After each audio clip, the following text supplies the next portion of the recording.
يرفع الله الذين آمنوا منكم والذين أوتوا العلم درجات والله بما تعملون خبير.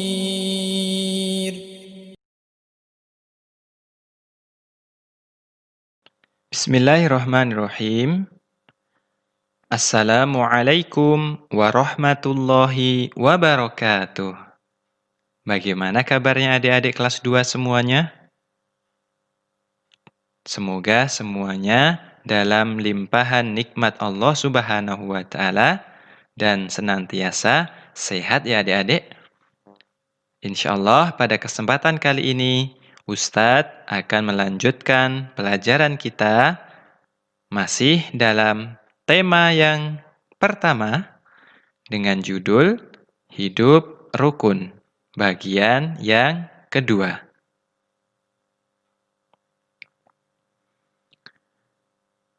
Pada subtema pertama, kita akan belajar hidup rukun di rumah, melanjutkan dari apa yang telah kita pelajari pada pertemuan sebelumnya adik-adik. Sudah siap belajar hari ini? Mari kita lanjutkan. Di sini Ustadz punya beberapa contoh hidup rukun di rumah. Apa saja itu adik-adik? Yang pertama, coba tebak gambar apa ini? Tepat sekali. Ini adalah gambar sebuah keluarga yang sedang berkumpul bersama. Hal ini menunjukkan bahwasanya keluarga tersebut senantiasa hidup rukun. Kemudian yang kedua adik-adik, ada gambar apa ini? Pintar sekali. Ini adalah gambar keluarga yang sedang sholat berjamaah. Terutama pada situasi wabah seperti yang kita alami sekarang ini, kemarin kita diperbolehkan untuk melaksanakan sholat di rumah. Namun, tetap dijaga jamaahnya ya adik-adik. Karena sholat berjamaah itu pahalanya lebih besar daripada sholat sendirian. Siapa yang tahu berapa kali lipat? 10? Salah. 25. Atau juga 27. Jadi sholat berjamaah itu pahalanya lebih baik daripada orang yang sholat sendiri sebanyak 25 atau 27 kali lipat. Sekarang contoh hidup yang selanjutnya. Contoh hidup rukun yang selanjutnya adalah belajar mengaji bersama ibu. Siapa yang kalau di rumah malas-malasan belajar bersama orang tua? Semua? Tidak boleh adik-adik. Kita semua harus nurut terutama kepada orang tua kita. Sama ustadz ataupun ustadzah saja nurut, apalagi dengan orang tua. Orang yang telah membesarkan kita, mengurus kita, memberi uang saku kepada kita, membelikan kita ini dan itu. Maka kita harus lebih nurut kepada mereka. Terlebih lagi ketika belajar mengaji bersama mereka. Selanjutnya ada makan bersama keluarga. Nah, inilah beberapa contoh hidup rukun yang bisa kita kerjakan ketika kita ada di rumah ya adik-adik. Kita lanjutkan. Mari kita lanjutkan.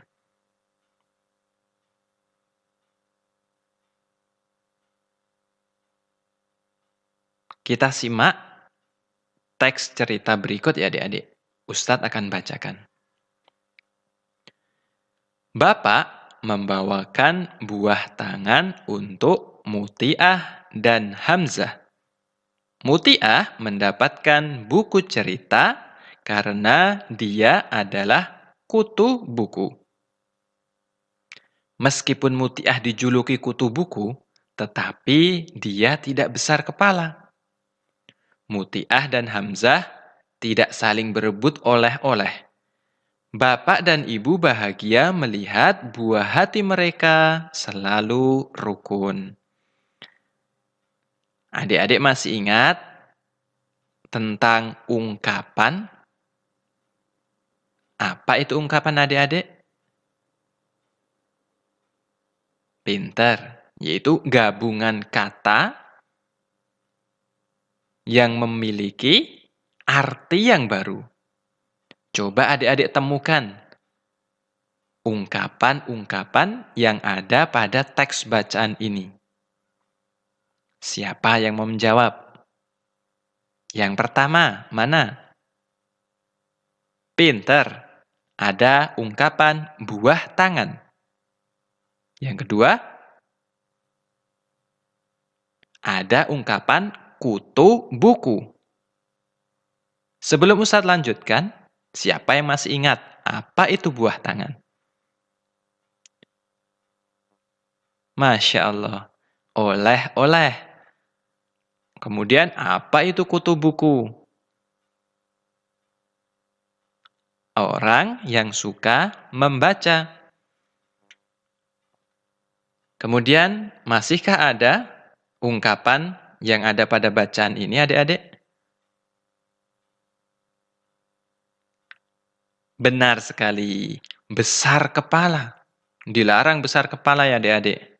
Yang artinya adalah sombong. Kemudian ada ungkapan buah hati yang artinya anak. Paham semua adik-adik? Mari kita lanjutkan.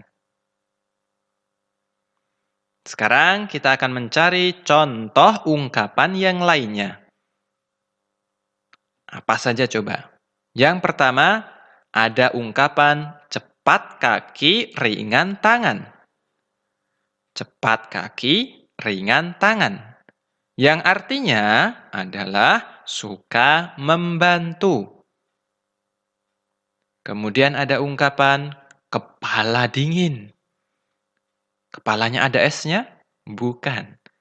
Maksudnya adalah sabar.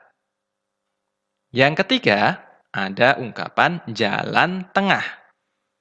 Yang artinya adalah keputusan.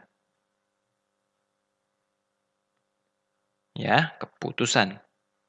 Misalkan bapak-bapak sedang rapat mencari jalan tengah. Maksudnya mencari keputusan, mencari jalan keluar untuk memecahkan sebuah masalah.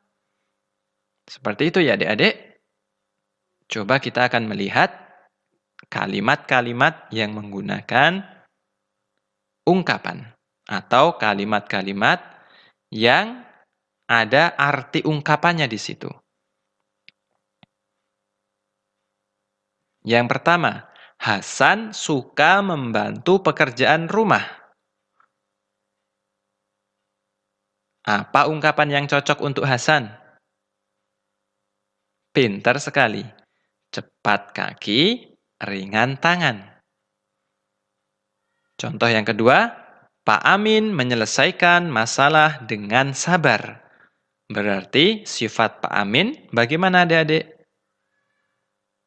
Yaps, yaitu kepala dingin.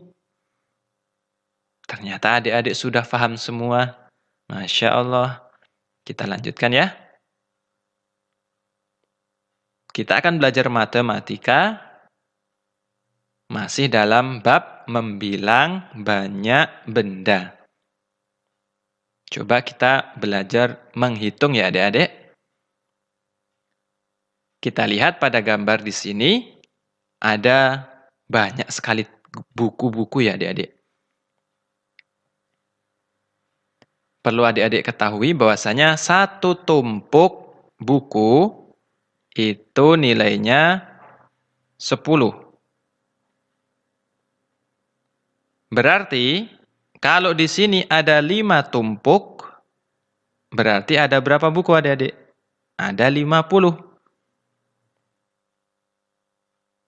Sedangkan di sebelah kanan itu ada 7 tumpuk buku. Berarti total semua buku yang ada adalah 57.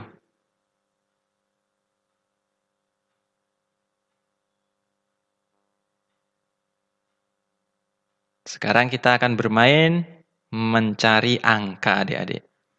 Coba kita temukan lambang bilangan pada gambar berikut ini. Ingat, apa itu lambang bilangan? Lambang bilangan, ciri-cirinya adalah berbentuk angka. Coba adik-adik cari angka-angka yang ada pada gambar ini. Coba dipencet. Diurutkan dari yang terkecil ya.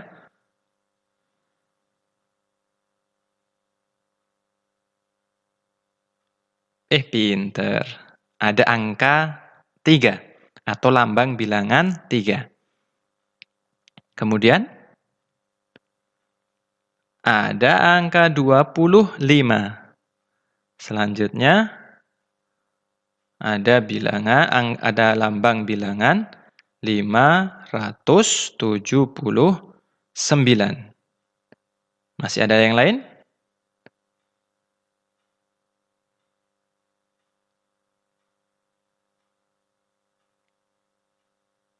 Oh iya, ada 864. Sudah paham adik-adik lambang bilangan? Bagus, kita lanjutkan. Kalau sudah paham lambang bilangan, kita akan belajar tentang nama bilangan. Kalau lambang bilangan itu bentuknya angka, sekarang nama bilangan, ingat bentuknya adalah huruf-huruf. Jangan sampai kebalik ya adik-adik.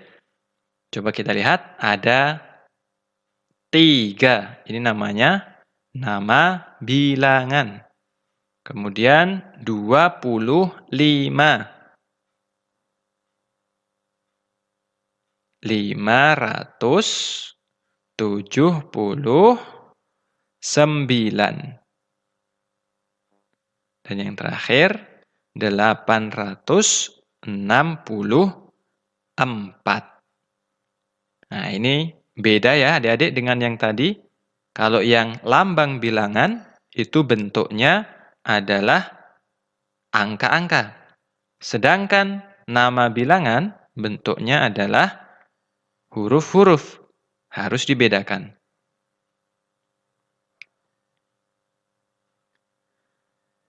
Sekarang kita akan belajar tentang nilai tempat. Kita akan mengambil satu contoh lambang bilangan yang Ustadz akan jelaskan nilai tempat pada masing-masing angka yang ada. Berapa ya?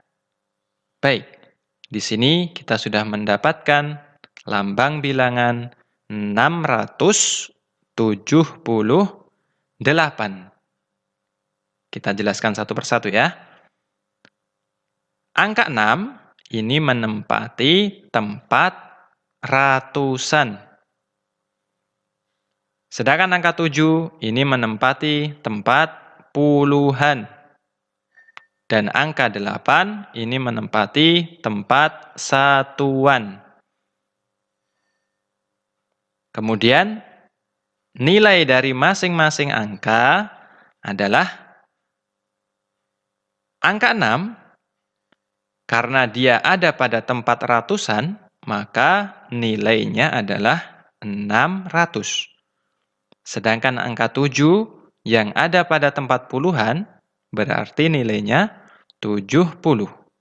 Sedangkan angka 8 yang berada pada tempat satuan, nilainya adalah 8. Bisa dipahami adik-adik? Kita lanjutkan.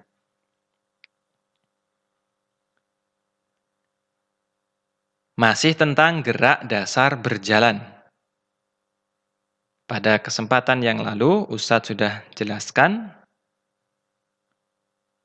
bahwasanya gerakan berjalan itu ada beberapa macam. Kita akan ulangi lagi. Yang pertama, ada gerak berjalan ke depan. Yang kedua, ada gerak berjalan ke belakang. Kemudian, ada berjalan ke samping. Ada pula berjalan berkelompok dengan rapi. Silahkan nanti adik-adik praktekkan di rumah ya.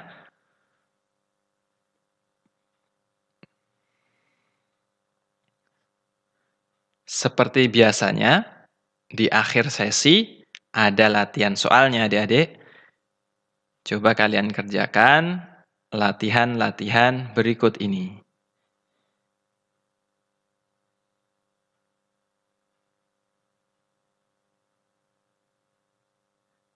Cukup 4 saja. Nanti hasilnya kalian fotokan, kemudian jangan lupa dikirim ke ustadz maupun ustadzah kalian. Sekian ya adik-adik. Kita cukupkan. Barakallahu fiikum. Kita tutup dengan doa kafaratul majlis. Subhanakallahumma wa bihamdika asyhadu an la ilaha illa anta astaghfiruka wa atubu ilaik. Assalamualaikum warahmatullahi wabarakatuh.